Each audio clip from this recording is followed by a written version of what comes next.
Main characters: Mira Leone -28, a writer recovering from heartbreak, hiding in a coastal village to finish her novel and avoid the world. Elio Ferrara -31, a former architect who now runs a quiet little inn by the sea.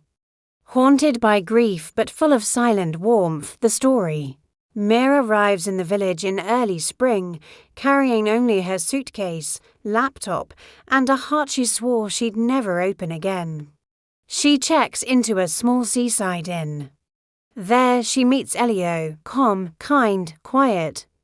He has a voice like velvet and eyes like a storm held back. They barely speak at first. But each morning he leaves her a cup of coffee outside her door. Each evening she finds a new flower on her table, with no note, no signature. Just beauty. One day it rains for hours. Her power goes out. She knocks on Elio's door. He opens it, candlelight behind him. He says nothing. Just steps aside, inviting her in with his silence. The first hug, Mira, trembling not from cold, but from years of loneliness, finally breaks. She stands in front of him and whispers, "Can I just stay here? Just for a while?" "I don't want to be alone tonight." He walks toward her, slow, careful, and then he holds her. Arms strong and safe. She breaks into sobs on his chest. He doesn't speak. He only pulls her closer, tighter, until her shaking stops. She says, "I forgot what this felt like." He replies, "Me too," the slow burn. He reads pieces of her novel as she writes it.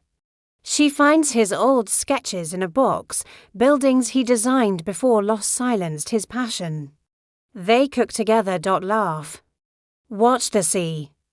On cold nights, they sit close, not kissing, not rushing, just holding hands, foreheads touching, breathing the same soft air. Their first kiss happens on the beach, under a moon heavy with meaning. The emotional climax: one day, Mira gets a call. Her book is accepted by a major publisher in New York. Elio smiles when she tells him, but his eyes ache. She cries that night. He finds her outside, staring at the ocean. She whispers, "Why do you feel like home when I have to leave?" He doesn't reply. He walks up behind her, wraps his arms around her waist, rests his chin on her shoulder. Because love doesn't ask us to stay. It asks us to feel. The ending, she leaves. But she writes the final chapter of her novel about him. A year later, at her first book signing, she sees him in line. Same eyes. Same calm smile. Same arms opening for her again. And this time, she runs into them without hesitation. When he held me, the end.